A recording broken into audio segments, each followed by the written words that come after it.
Ya, entonces voy a presentar.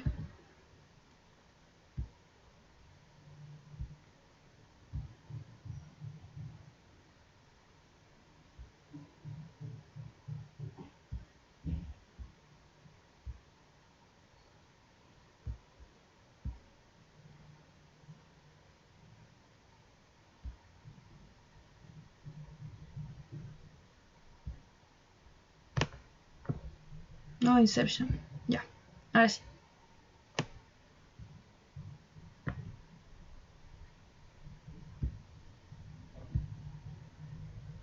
Ya, todos ven el PPT, no hay ningún problema con eso. ¿Me escucho bien todo?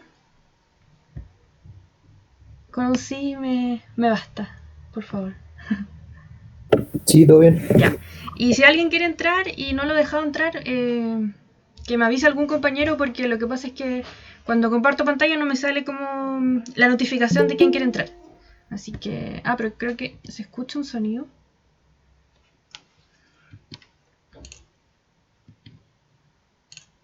Sí, se escucha. Ya.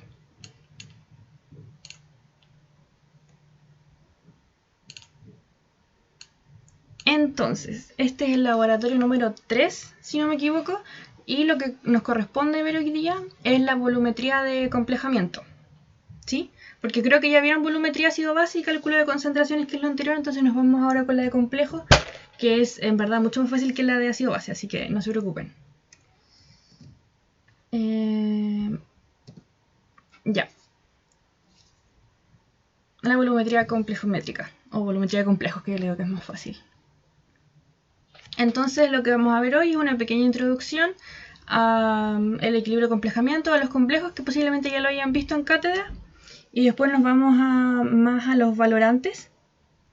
Después vamos a ver el hepta, que es un tipo de ligando, vamos a ver los indicadores que se ocupan en este tipo de volumetría, vamos a ver las aplicaciones que existen para esta volumetría, y después vamos a hacer un ejercicio para aplicar lo que vimos hoy día. El principal como nueva materia de hoy es que vamos a ver un tipo de valoración nueva que se llama valoración por retroceso. Que me parece que no la han visto porque en este laboratorio es como la primera vez que se pasa, que es todo lo que han visto de volumetría, pero al revés. ¿Alguien quiere entrar? Ya.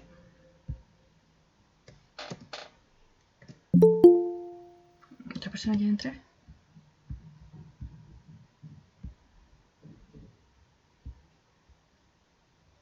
Ya. Entonces, ¿qué es un complejo? Que también se conoce como compuesto de coordinación. Bueno, un complejo, como podemos ver aquí, es una especie que se va a formar por un enlace coordinado, estos que están acá, entre un ion metálico, como aquí tenemos el cobalto, y voy a aquí, como aquí tenemos este ion metálico, y con otra especie que vamos a denominar ligando, que es todo esto. Todo esto es un ligando. Disculpa, ¿estás presentando algo? ¿Sí? ¿No se ve? No, no se ve. Solamente el... Qué raro, yo había preguntado si se veía.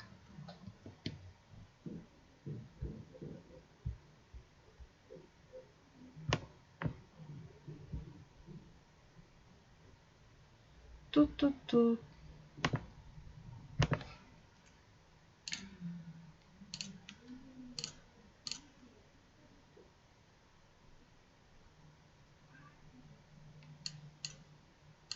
¿Y ahí?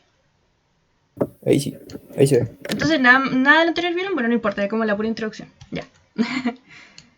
Bueno, esto era lo otro, que era los contenidos y el título. Así que estamos bien.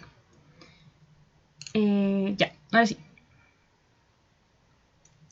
Entonces, dijimos que el complejo era una especie que se forma por un enlace coordinado entre este metal de aquí, por ejemplo, que tenemos el cobalto, y el ligando. Y el ligando es todo esto, como todo un conjunto muy extraño de diferentes cosas, que vamos a ver más adelante ejemplitos. Eso es como lo básico que deben saber. Y un ligando puede ser neutro o con carga negativa, o sea, aniónico. Porque como el metal siempre va a ser positivo, vamos a poder tener un complejo positivo o neutro. Ah, una cosita es que a los ligandos también se les llama agentes complejantes, que se me había olvidado. Entonces, ¿qué es la volumetría de complejo? Bueno, es una volumetría en que tenemos la siguiente reacción de aquí, que tenemos el analito y un valorante, como habíamos visto, y estas dos cosas van a reaccionar y van a formar finalmente un complejo, que es lo que vamos a ver en el matraz. Como si se acuerdan de una volumetría, siempre tenemos la bureta con una solución que nosotros conocemos. En el matraz tenemos la muestra de solución que nosotros desconocemos y que queremos determinar. Y lo que cuando vamos añadiendo las gotitas de la bureta al matraz, ahí se va a empezar a formar nuestro complejo. Aquí el ion metálico y aquí el ligando, como dijimos, y lo que se forma finalmente es el complejo.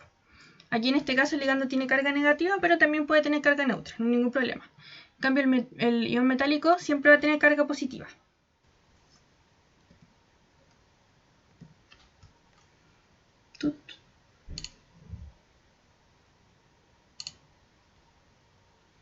Ya. Aquí hay algunos ejemplos, solamente para que lo sepan, de ligandos aniónicos. Por ejemplo, tenemos el ion oxalato. No se lo tienen que aprender ni nada, es como para que sepan estos tipos de ejemplos de ligando. El oxalato y este que no voy a leer. Y aquí, si no me equivoco, sí. Aquí tenemos un ejemplo de ligandos neutros, que por ejemplo es la piridina y la etilodiamina.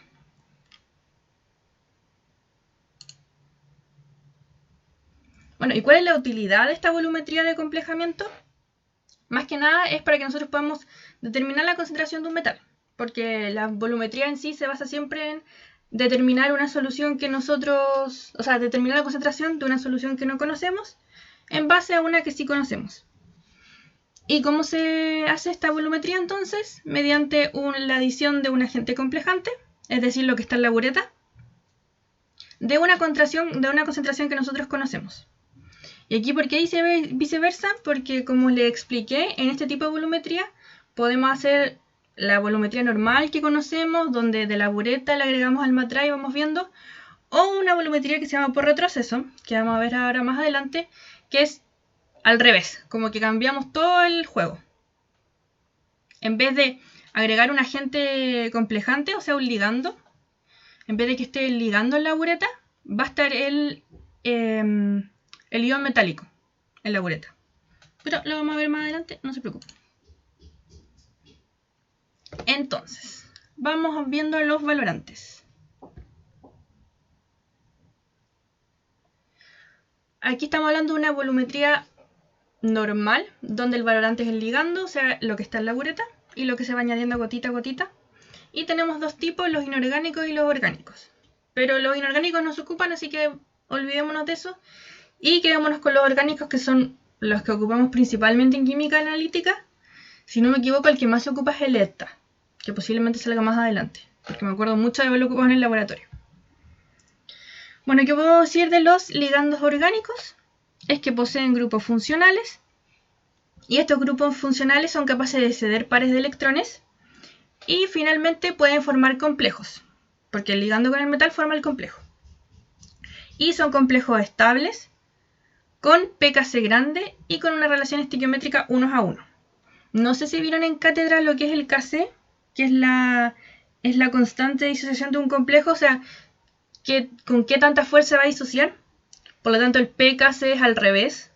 Y por lo tanto, mientras más grande sea el pKc, más estable va a ser el complejo y más va a costar que se deshaga. No sé si está claro. Y bueno, los inorgánicos son poco utilizados porque forman complejos sucesivos y no los vamos a ocupar en esta volumetría, así que olvídelos, solamente los orgánicos. Ya, entonces tenemos diferentes tipos de ligandos, que pueden ser monodentados, pueden ser bidentados o pueden ser polidentados. ¿Y a qué me refiero con que sean dentados? A que el número de átomos que hay en un ligando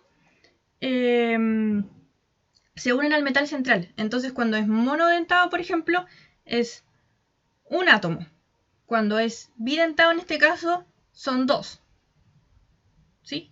Este y este. ¿Quiere entrar alguien? Si en algún momento se me deja compartir el PPT, me avisan porfis.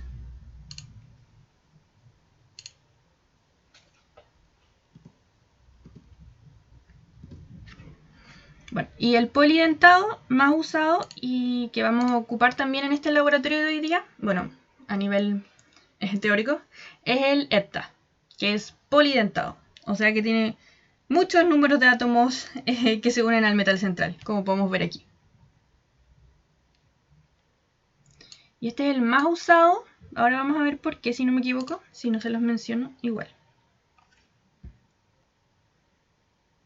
Bueno, aquí hay más ejemplos, pero nosotros siempre vamos a ocupar el hepta. Que también tiene este nombre, no sé si lo puedo pronunciar, ácido etil... No, no lo puedo pronunciar, no me voy a humillar. Bueno, sigamos. Entonces, el hepta. ¿Qué podemos decir el hepta? Bueno, que este es el hepta, que es un ácido de Lewis y que tiene 6 lugares de unión. Pero nosotros nos vamos a centrar siempre que el hepta puede protonarse o deprotonarse 4 veces. Por lo tanto, tiene un pKa. No sé si se acuerdan de ácido base, pero significa que como puede protonarse o protonarse 4 veces, va a tener 4 pKa de menor a mayor fuerza. O sea que puede ceder un protón con menos fuerza hasta que le cuesta más.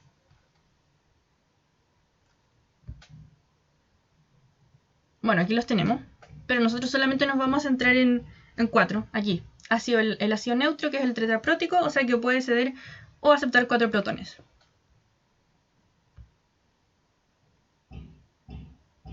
Este es como, no sé si se acuerdan del diagrama pescadito.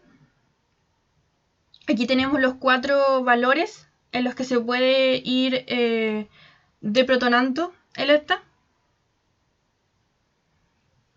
Partiendo como del más fácil, o sea que le cuesta menos, hasta el que le cuesta más.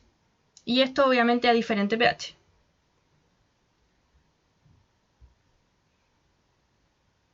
Bueno, aquí tenemos la distribución de las especies de hepta en función del pH. No se asusten porque solamente nos vamos a centrar en esta de aquí, que cuando está totalmente protonado. Aquí cuando ya pierde un protón. Cuando pierde 2. Los 3. Y cuando ya está completamente protonado, que obviamente nos encontramos en un pH muy alto porque la concentración de protones es mínima. Básicamente ya estamos en un medio alcalino. Bueno, aquí en esta tablita que las profes les dejó, tenemos las... ¿Alguien quiere entrar, me parece? Sí. En esta tablita que las profes les dejó, tenemos la constante de estabilidad de los complejos formados con hepta, así como diferentes ejemplos. Por ejemplo, tenemos todos estos metales.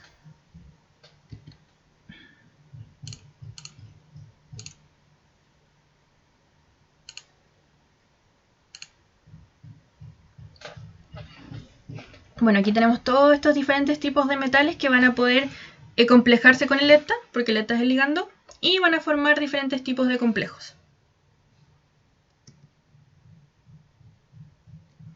Aquí tenemos un ejemplo de una curva de valoración, que es lo que vamos a hacer hoy día, del calcio más 2 con hepta y está a distintos valores de pH.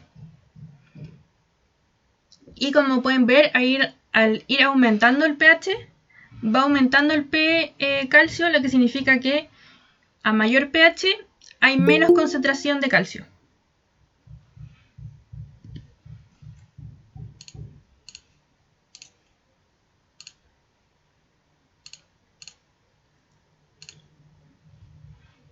Porque aquí es como lo mismo que decir pH, que es, estamos hablando de la concentración de... Bueno, el menos logaritmo de la concentración de protones, aquí tenemos el menos logaritmo de la concentración de calcio. Y aquí nos vamos con los tipos de valoraciones que podemos hacer con esta. Tenemos la valoración directa, que es la valoración que hasta ahora siempre hemos hecho, que se valora el ion metálico con una solución de esta. Y esta es la valoración por retroceso, la que cambia todo que vamos a ver hoy día.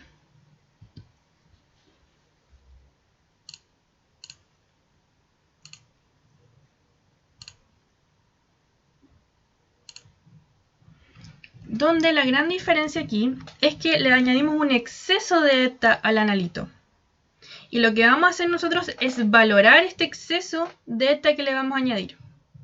Y esto lo vamos a valorar con una solución de ion metálico patrón. O sea que lo que va a ir en este caso en la bureta es el metal. Va todo al revés. Y esta es una evaluación por desplazamiento que al menos yo nunca la he visto. Y que nos habla de como las preferencias de que se forme un complejo. Porque al analito se le añade un volumen de una solución ya complejada. Por ejemplo, este metal con esta o este metal de aquí con esta. Perdón que me distraiga, que se está uniendo harta gente.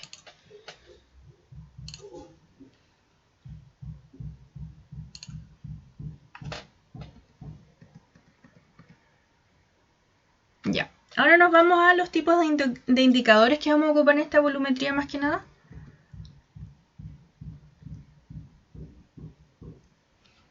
Los indicadores metalocrómicos. Estos son compuestos que cambian de color cuando se le une un ion metálico. Porque, por ejemplo, este es el mismo indicador, pero aquí va a estar, en un caso va a estar libre y en el otro caso va a estar complejado. Esto es lo que se produce. Se produce, por ejemplo, que tenemos el complejo, aquí, el metal con el ETA, y cuando le añadimos el indicador, lo que hace es que el indicador desplaza el ETA y se une con el metal haciendo otro tipo de complejo, que en este caso es un complejo indicador metal. Ya no es el ligando metal. Hay un dato súper importante que lo más probable es que lo estén viendo en cátedra, es que los indicadores normalmente tienen valores de pK, lo que significa que se pueden protonar, que tienen propiedad ácido-base. Y esto nos dice que al final trabajan o cambian de colores en ciertos intervalos de pH.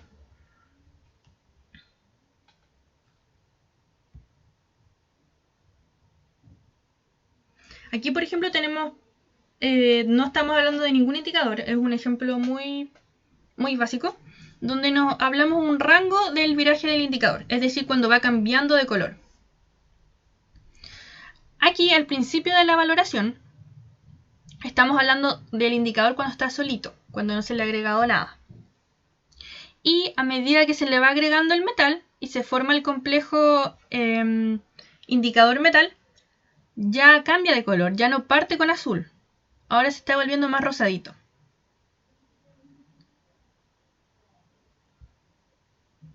Y aquí ya tenemos un ejemplo aterrizado que, por ejemplo, es el negro de eriocromo T, que yo me acuerdo que lo usé en el laboratorio. Y aquí tenemos diferentes tipos de colores, porque en el caso anterior nosotros vimos libre y complejo. Dos opciones solamente. En cambio aquí, lo que nosotros vemos es que el indicador se puede protonar hasta 3 veces. Por lo tanto va a tener como 3 distintos virajes de color. Tenemos rojo, rojo vino, azul y naranja.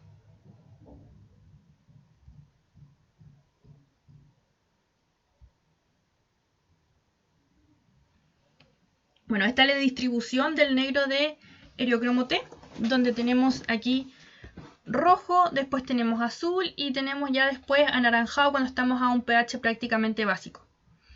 En este pH aquí, que es entre, yo diría, entre como 7 y 11, que también ya es básico pero no tanto, nos encontramos con el indicador protonado una vez y se ve de color azul. Y cuando el indicador está protonado 2 veces se encuentra de color rojo. Eso es lo que nos dice este esquemita más que nada. Aquí de nuevo. Este es el ejemplo como más aterrizado porque estamos hablando ya de cationes en sí. Que va a ser un catión lo que se compleje con este indicador, porque estamos hablando de los metales. Y entonces nosotros cuando tenemos el negro de eriocromo T libre, va a estar de color azul. Y cuando le agregamos el metal, va a pasar a color rojo. O sea que partimos aquí y después ya con el cambio de pH nos vamos para acá. cuando ya le hemos añadido exceso de gotitas de la ureta, porque nosotros tenemos que pensar que, bueno, dependiendo de la volumetría, si es la normal o si es por la retroceso, si vamos a estar añadiéndole las gotitas, lo que va a pasar es que se va a ir formando este complejo y va a ir cambiando de color.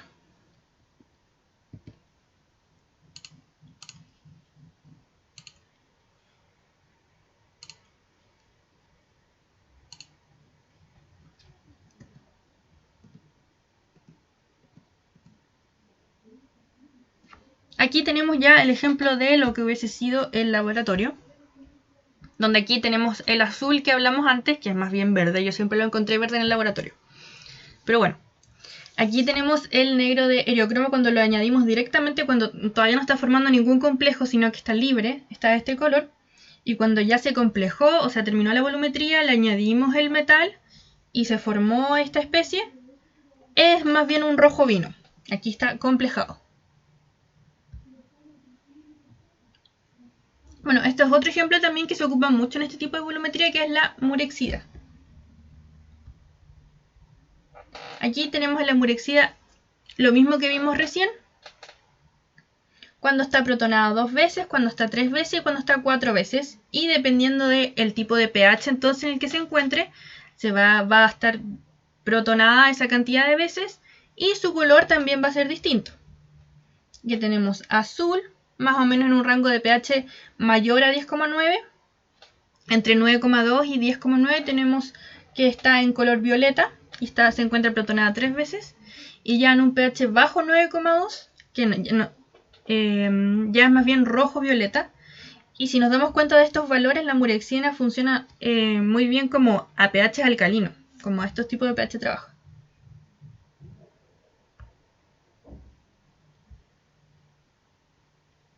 Entonces, aquí tenemos nuevamente cómo lo veríamos. La murexina libre es de color morado cuando todavía no le hemos añadido nada de metal y está completamente solita en el matraz. Y cuando ya le fuimos agregando el ion y cambió el pH y todo, cambió de color también la murexina a rosado.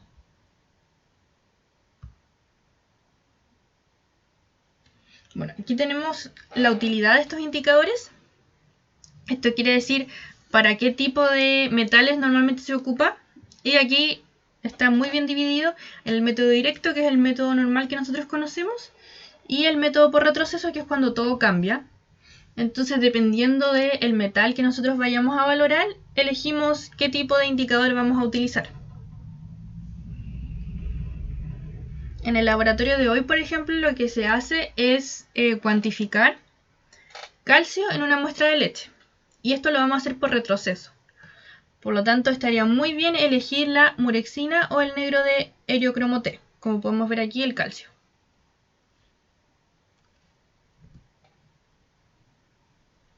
Y aquí un poquito de qué nos sirve al final esta volumetría, cuál es la aplicación en la vida real. Y tiene muchas. Normalmente se ocupa para verificar la calidad del agua, es medir el carbonato de calcio en el agua, y al final esto nos dice qué tan dura es el agua, o sea, qué tantos minerales va a tener. Porque existe un máximo de dureza del agua que está como permitido. Por ejemplo, lo que nosotros hicimos en el laboratorio, me acuerdo, fue determinar en una muestra de agua potable el carbonato de calcio que había presente, como para ver si efectivamente el agua que nosotros estábamos bebiendo se cernía a las normas, y nos salió que sí. Así que, bueno, yo estoy en el laboratorio de Curauma, así que al menos en el agua de Curauma nosotros verificamos que sí seguía las normas indicadas. El ejercicio que preparamos para hoy, por ejemplo, va a ser determinar en una muestra de refresco, en este caso en una muestra de agua mineral, el carbonato de calcio presente.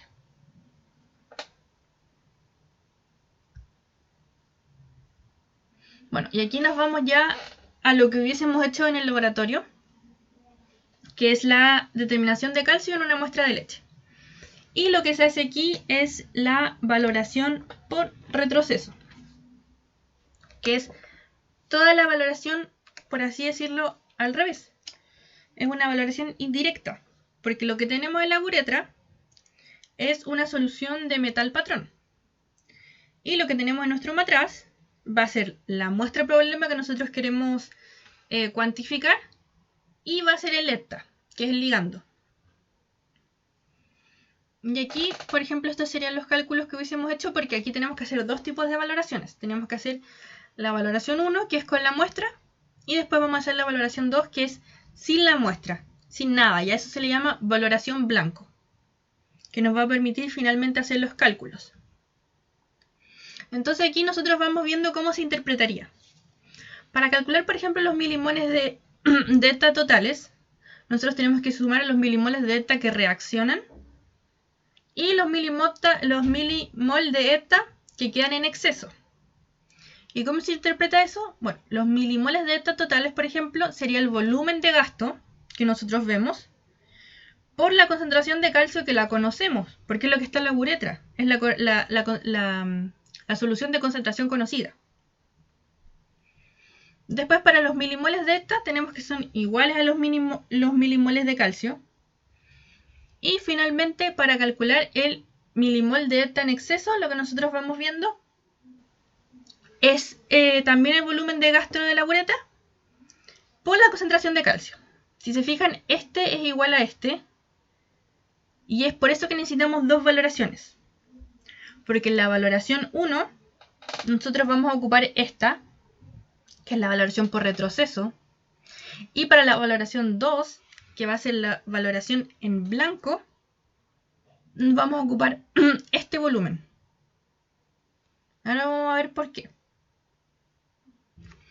Bueno, para la valoración 1, como dije, lo que vamos a determinar son los milimoles de ETA en exceso. No los totales, porque esos son en la valoración blanco. Entonces, lo que nos dicen aquí es que tenemos que valorar el exceso de ETA por retroceso con una solución patrón de calcio 2. O sea, la solución que nosotros conocemos que está aquí. Bueno, vamos a repetir el procedimiento 3 veces, si es que lo hiciéramos, porque siempre tenemos que tener en nuestra como desviación. ¿Y qué tenemos en este matraz? Lo que tenemos en la muestra de leche, o sea, lo que a nosotros nos interesa calcular finalmente, tenemos el hidróxido de sodio para tamponar el medio, tenemos el ETA, que va a ser lo que nos va a quedar por exceso, y tenemos la murexida que nosotros vimos que era un tipo de indicador. Esto es lo que nos hubiese quedado finalmente, porque tenemos cómo se ve en un principio la solución y cómo se ve después al finalizar la valoración, donde vemos que el color lo da la murexina, como hemos visto, porque cambia de color dependiendo si se encuentra libre o si se encuentra acomplejado. Ahora lo que nos queda calcular es la valoración 2, que es la valoración del blanco. ¿Y qué es la valoración del blanco? Es básicamente los milimoles de ETA totales, porque aquí nosotros calculamos los milimol de ETA en exceso. Entonces,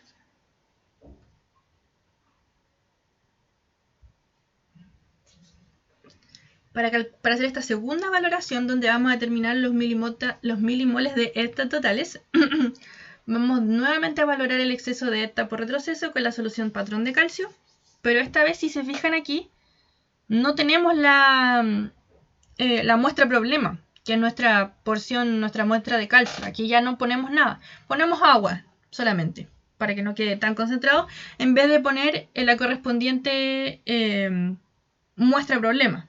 Por eso que se le llama blanco, porque no tiene nada, o sea, tiene todo menos la muestra. Y siempre se ocupa una valoración blanco para determinar los milimoles de ETA totales. O de cualquier ligando, en realidad. Y bueno, así es como se nos ve. Así está nuestra solución al principio, cuando tenemos la murexina libre, sin nada. Aquí, si se fijan, a diferencia del otro, solamente tenemos agua, porque si se habían fijado en el matraz anterior, estaba como blanco, lo que significaba que tenía nuestra muestra problema de leche. Aquí, en cambio, está completamente transparente, lo que significa que solamente tenemos el agua que le agregamos y se trata efectivamente de una valoración blanco.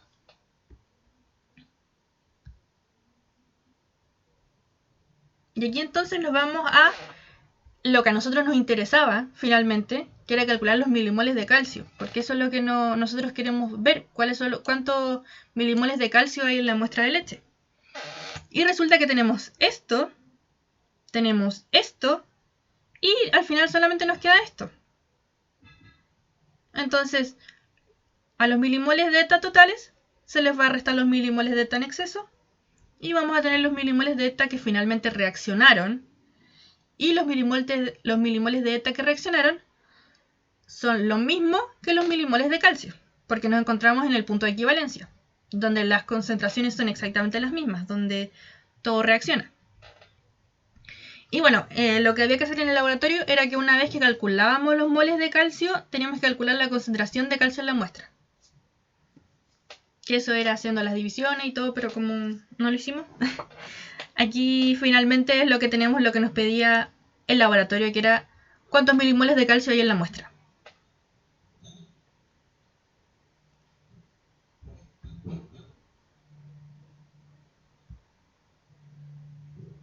Bueno, y ese es el laboratorio de hoy más que nada, porque lo que viene ahora es hacer un ejercicio que yo bueno, hay varios ejercicios, pero vamos a hacer uno que yo preparé y que también la profe había preparado, así que coincidimos, de un cálculo de volumetría por retroceso, que es básicamente lo mismo que hubiésemos hecho en el laboratorio, pero vamos a hacer los cálculos matemáticos para ver si más o menos se entiende la idea.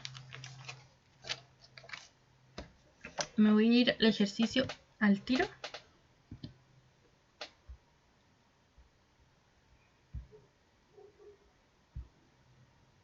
Sí, este.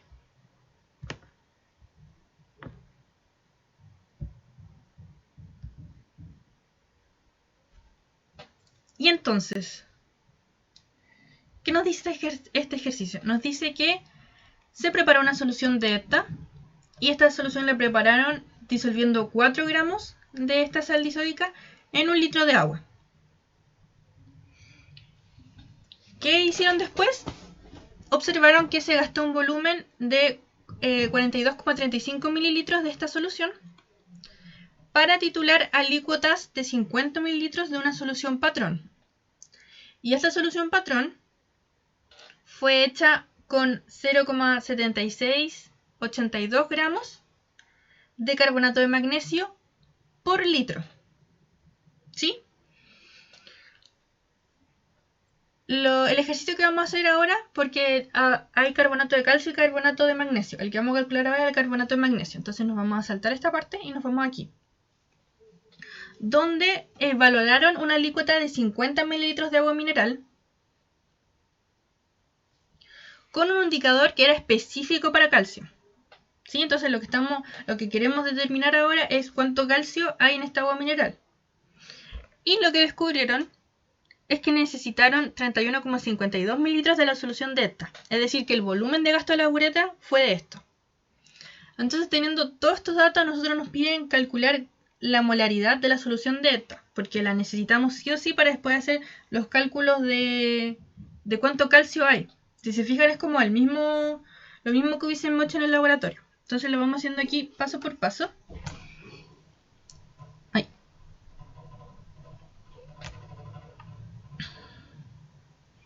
Esto es lo mismo, ¿no? Sí, qué raro. Bueno, me disculpo inmediato por mi horrible letra, porque no sé cómo ocupar el... No tengo buen pulso para ocupar el lápiz, pero voy a hacer lo que puedo. Entonces vamos a calcular la letra A, donde nos piden calcular la solución de esta. Entonces, para calcular la solución de esta, vamos a dividir esto en dos pasos. El primer paso va a ser calcular la concentración de la solución estándar, porque siempre tenemos que tener la concentración de la solución estándar para lo que sea. Y después, cuando ya hemos calculado la concentración de la solución estándar, ahí recién vamos a calcular lo de esta. Entonces vamos al paso 1, donde tenemos que calcular la concentración de la solución estándar, que en este caso es carbonato de magnesio.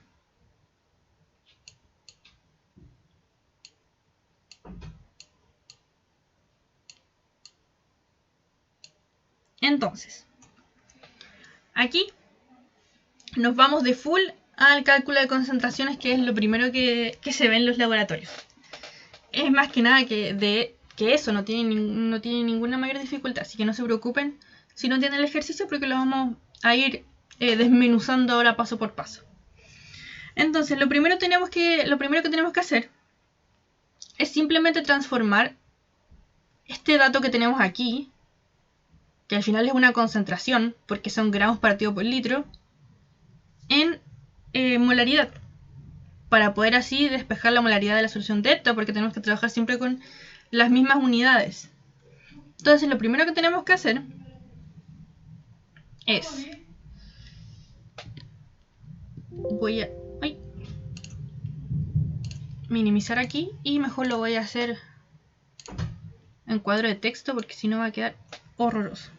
Entonces, ¿qué sabemos nosotros? Nosotros sabemos que en 0,7682 gramos de carbonato de magnesio hay 1 litro de solución. ¿Sí? Esto, lo primero que vamos a hacer es transformarlo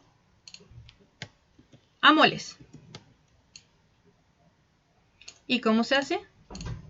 Multiplicamos por la masa molar,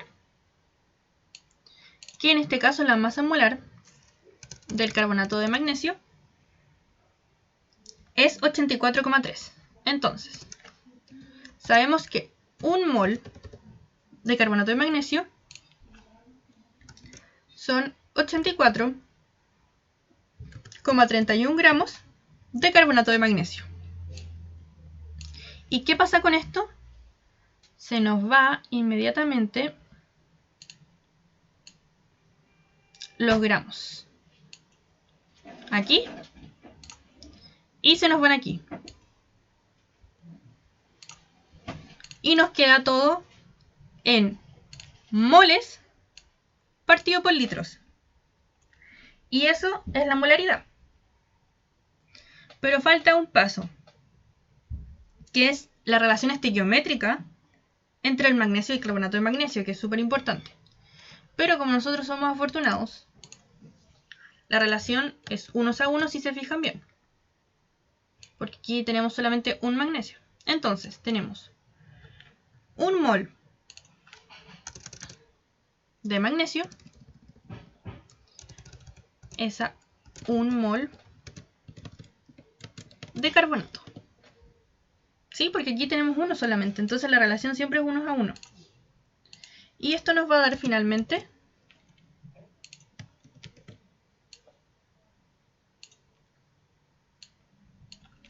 9,11 por 10,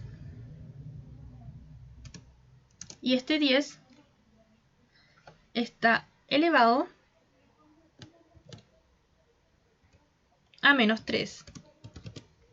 Esta es nuestra molaridad del carbonato de calcio, que es nuestra solución patrón. Lo único que hicimos aquí fue transformar de gramos partido por litros en moles partido por litros, nada más. Entonces ahora, recién que tenemos nuestra solución patrón en las unidades que nos corresponden, podemos pasar al paso 2, que es calcular finalmente nuestra molaridad de ETA, que es lo que nos interesa. Entonces,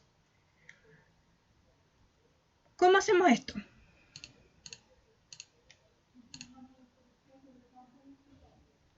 Voy aquí a insertar el paso 2, y que va a ser la concentración de ETA. Y la concentración de ETA la vamos a calcular simplemente con la fórmula que conocemos muy bien, que es la C1 por V1 es igual a C2 por V2. O sea, la concentración 1 por el volumen de la concentración 1 siempre va a ser lo mismo que la concentración 2 por el volumen 2. ¿Por qué? Porque tenemos una solución inicial, que es nuestra concentración 1. Y esta solución inicial es el carbonato de magnesio. Y la solución que nosotros queremos, la que nos interesa, que es la solución 2, es la de esta. Entonces, como dato, siempre la solución 1 es lo que tenemos y la 2 es lo que queremos. Entonces, tenemos que la concentración 1, que es nuestra solución inicial, es 9,11 por 10 elevado a menos 3.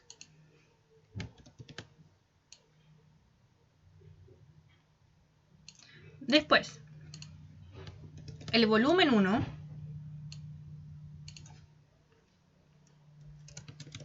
¿cuánto sería aquí? Serían 50 mililitros. ¿Por qué? Porque la alícuota que tomamos fue de 50 mililitros. Aquí. Esta. Y la concentración 2 es nuestro X. Porque la concentración 2 es lo que queremos finalmente, que es la concentración de esta, que no la tenemos. Entonces ponemos X. Y el volumen 2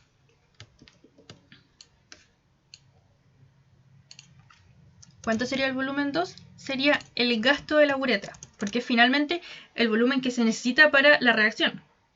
Y aquí nos dijeron que el gasto de la uretra fue de 42,35 mililitros. Entonces el volumen 2 es 42,35 mililitros. Estos son todos nuestros datos. Y ahora, ¿qué hacemos con estos datos? Los tiramos en la ecuación C1 por V1 es igual a C2 por V2. Y tenemos que la concentración 2 va a ser entonces, voy a ponerlo así mejor, 0,00911 por 50. Y todo esto va a estar dividido por los 42,35. Así se calcula la concentración 2. Yo vi las unidades para que no me quede tan largo, pero no, mejor las pongo para que no se confundan.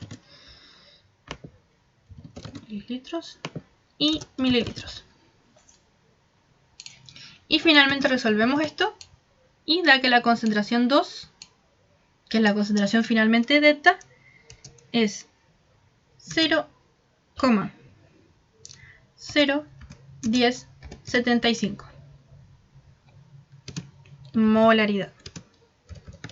Esa va a ser nuestra concentración de lepta.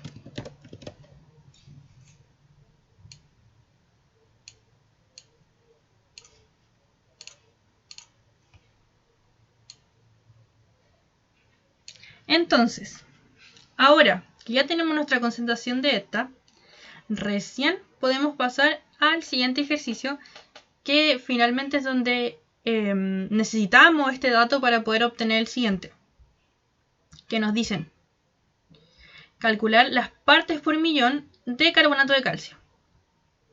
¿En qué cosa? En la muestra de agua mineral.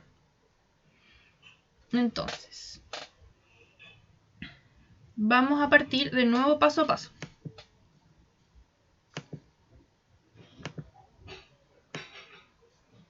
El primer paso que nosotros tenemos que hacer para poder obtener finalmente las partes por millón de carbonato de calcio es obtener los moles de calcio, que era lo mismo que teníamos que hacer en el laboratorio de aquí, si se acuerdan.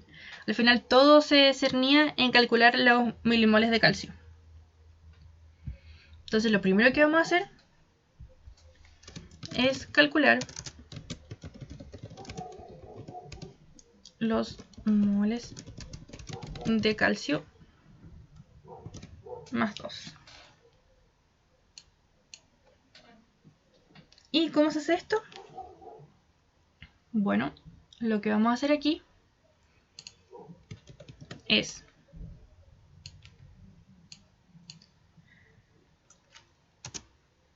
para calcular los moles de calcio, como nosotros vimos aquí, los moles de calcio son los mismos que los moles de esta que reaccionan, ¿sí? Entonces, ¿cómo sabemos los moles de ETA que reaccionan? Para eso tenemos que calcular finalmente los moles de ETA. Entonces, ¿cómo calculamos los moles? Tenemos la concentración de ETA, que la calculamos recién, que era 0,01075. Y esto, para que quede todo en moles, tenemos que multiplicarlo entonces por los mililitros. Porque nosotros sabemos que la molaridad son moles partido por litros. Entonces, si lo multiplicamos por los mililitros, nos va a quedar en milimoles. ¿Pero por qué mililitros lo tendríamos que multiplicar? En este caso nos vamos de vuelta al ejercicio y nosotros vemos que la titulación con el indicador específico de calcio necesitó 31,54 mililitros de la solución de ETA. Es decir, que el volumen de gasto de ETA fue 31,54 mililitros. ¿Esto en qué se traduce? Que para que el ETA reaccione, la concentración de ETA para que reaccione, necesita este volumen. Por lo tanto, ese volumen es el que vamos a ocupar aquí. Lo vamos a multiplicar por 31,54 mililitros y eso nos queda igual a 0,34 milimol de calcio 2+.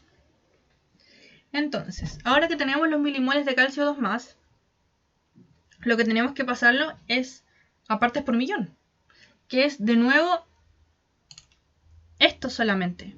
Es transformar el dato que nosotros tenemos en otra unidad. Entonces,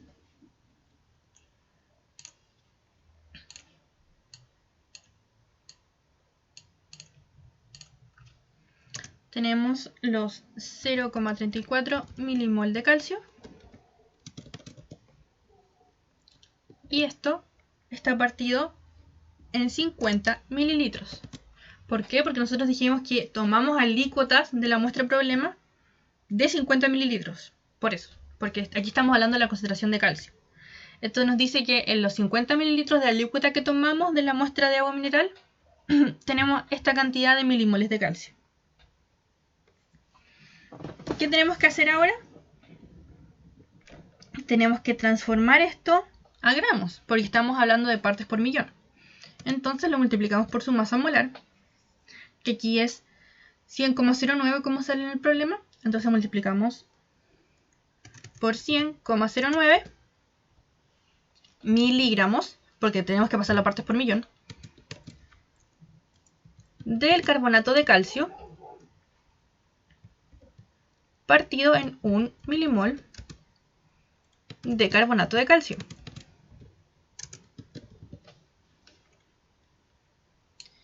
Con esto, ¿qué pasa? Se nos van los milimoles al tiro.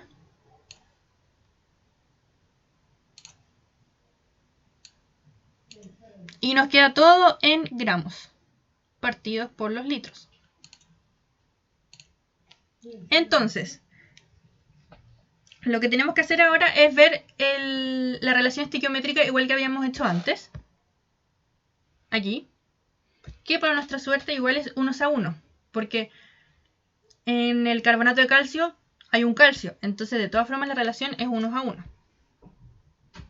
Así que escribimos por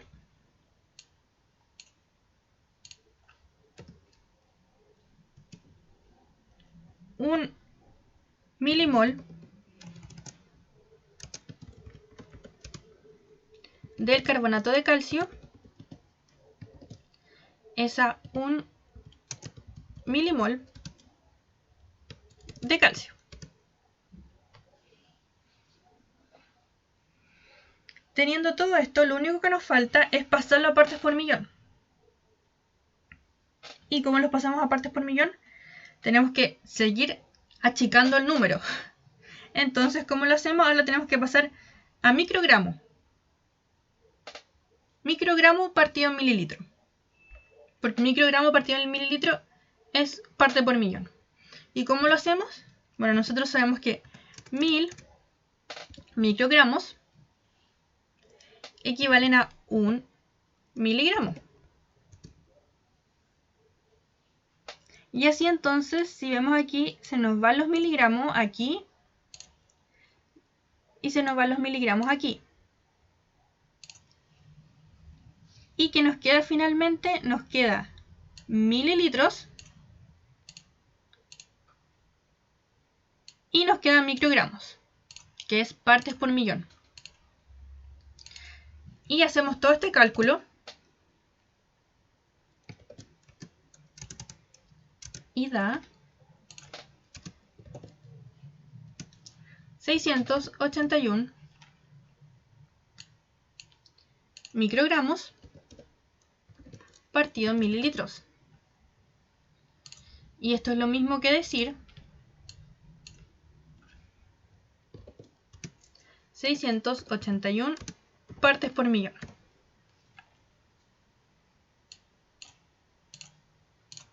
Entonces, finalmente, ¿qué interpretamos nosotros del resultado? Que en la muestra de agua mineral que nos dieron para calcular su cantidad de carbonato de calcio, nosotros nos encontramos con que hay 681 microgramos de carbonato de calcio en 1 mililitro de la muestra de agua mineral. ¿Sí?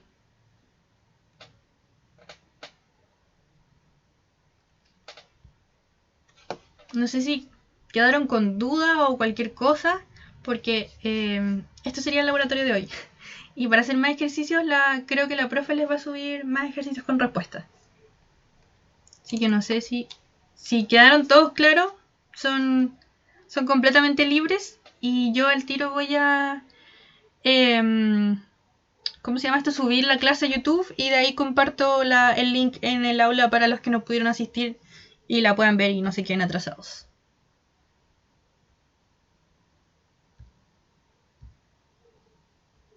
Así que voy a dejar de presentar.